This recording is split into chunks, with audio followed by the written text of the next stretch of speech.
नमो बुद्धाय जय भीम. जातक कथा भलत्याच मार्गाने उपजीविका करू नये. एकदा आमचा बोधिसत्व पारव्याच्या कुळात जन्मला होता. त्या काळी वाराणसी नगरवासी लोक पुण्यबुद्धीने पुष्कळ ठिकाणी तुसाने भरलेल्या पिशव्या टांगून ठेवीत असत. हेतू एवढाच की त्या पिशव्यात पक्ष्यांनी आपली घरटी करावी. वाराणसीच्या महासृष्टीच्या स्वयंपाक्याने देखील असली एक पिशवी आपल्या पाकशाळेत टांगली होती.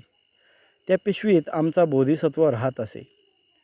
एके दिवशी स्वयंपाक्याने मत्स्य मांसादिक पदार्थ धुवून टाकलेल्या पाण्याच्या गंधाने लुब्ध झालेला एक कावळा आपला प्रवेश त्या पाकशाळेत कसा होईल या विचारात पडला व तेथेच जवळ बसून राहिला.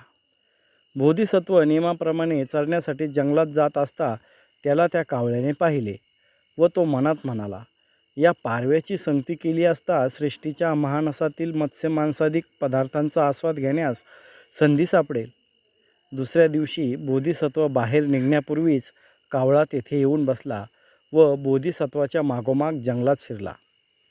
या कावळ्याच्या कृत्याचा अर्थ न समजल्यामुळे त्याला बोधिसत्व म्हणाला, का रे बाबा, तू माझ्या मागोमाग हिंडत आहेस? कावळा म्हणाला, महाराज, तुमचे आचरण इतके चांगले आहे की आजपासून तुमच्याच सेवेत आयुष्य घालविण्याचा मी निश्चय केला आहे. बोधिसत्व म्हणाला, पण आमचे दोघांचे जुळावे कसे?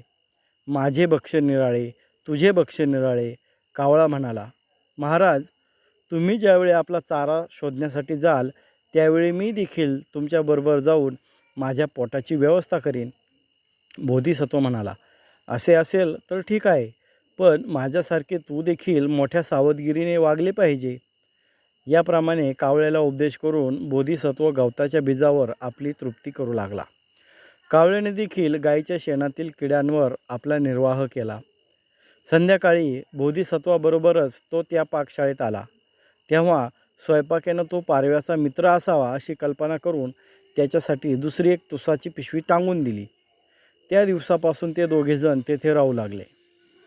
एके दिवशी सृष्टीच्या घरी पुष्कळ मासे आणि मांस आणले होते. स्वयंपाकाने ते पाकशाळेत जिकडे तिकडे लोंबकळत ठेवले.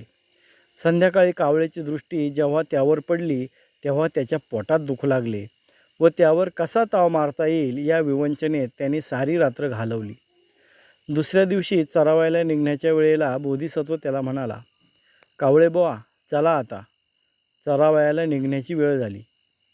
कावळा म्हणाला, महाराज, माझ्या पोटात दुखत आहे, तेव्हा तुम्हीच जा. बोधिसत्व म्हणाला, पण मित्रा, कावळ्याला पोटदुखीचा रोग झाला असे कोणीच ऐकलेले नाही आणि कितीही खाल्ली तरी त्याची तृप्ती होते असेही नाही. पण मला वाटते आज तुझी दृष्टी या माशांवर व मांसावर गेल्यामुळे तुझ्या या पोटदुखीला आरंभ झाला असावा.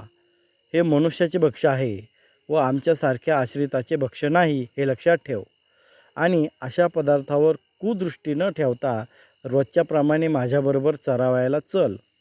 कावळा म्हणाला, तुम्ही म्हणता हे मला कबूल आहे, परंतु तुमच्याबरोबर जाणे आज अगदीच अशक्य आहे. पारवा म्हणाला, असे आहे तर तू येथेच राहा, पण निदान लोभाला वश होऊन घातक कर्म करू नकोस. बोधिसत्व चरण्यासाठी बाहेर गेल्यावर कावळा स्वयंपाकघरात काय प्रकार चालला आहे हे हळूच मान वर काढून पाहत बसला. स्वयंपाक्याने सर्व पाकाची सिद्धता करून ठेवली व तो विश्रांतीसाठी थोडा वेळ स्वयंपाकाबाहेर पडला. ही संधी साधून कावळा आपल्या निवासस्थानातून बाहेर पडला आणि विचार करू लागला की मांसाचे लहान तुकडे खावे किंवा एकदम एखादा मोठा तुकडा लांबवावा. शेवटी एखादा मोठा तुकडा घेऊन पिशवीत जाऊन बसण्याचा त्याने निश्चय केला. परंतु स्वयंपाक्याने मांसाचे तुकडे झाकून ठेवले होते. त्यावरील झाकण जेव्हा कावळ्याने खाली पाडले तेव्हा स्वयंपाकाला संशय येऊन तो आत शिरला. त्याने कावळ्याचे दुष्ट कृत्य पाहिले व तो आपणाशीच म्हणाला, माझ्या धण्यासाठी तयार केलेले पाकान्न हा दुष्ट कावळा खाऊ पाहत आहे. जणू काय हाच माझा धनी आहे. तेव्हा आता या खाळाला भरपूर प्रायश्चित्य दिल्या वाचून राहता कामा नये. त्याने दारे आणि खिडक्या बंद करून कावळ्याला पकडले व त्याची पिसे उपटून आल्याच्या रसात मीठ आणि जिऱ्याची पूड मिसळून त्याच्या अंगाला लेप दिला आणि त्याला त्या पिशवीत टाकले. कावळा अत्यंत पीडित होऊन तेथे तळमळत पडला. बोधिसत्व बाहेरून संध्याकाळी परत आल्यावर त्याची ती अत्यंत हृदयद्रावक दुर्दशा पाहून म्हणाला, "अरे लोभी कावळ्या, तू माझे वचन न ऐकल्यामुळे या संकटात पडलास. जो आपल्या हितमित्राचे वचन ऐकत नाही व लोभाला वश होऊन खोट्या मार्गाने आपली उपजीविका करू पाहतो, त्याची गत अशीच होत असते." जय भीम.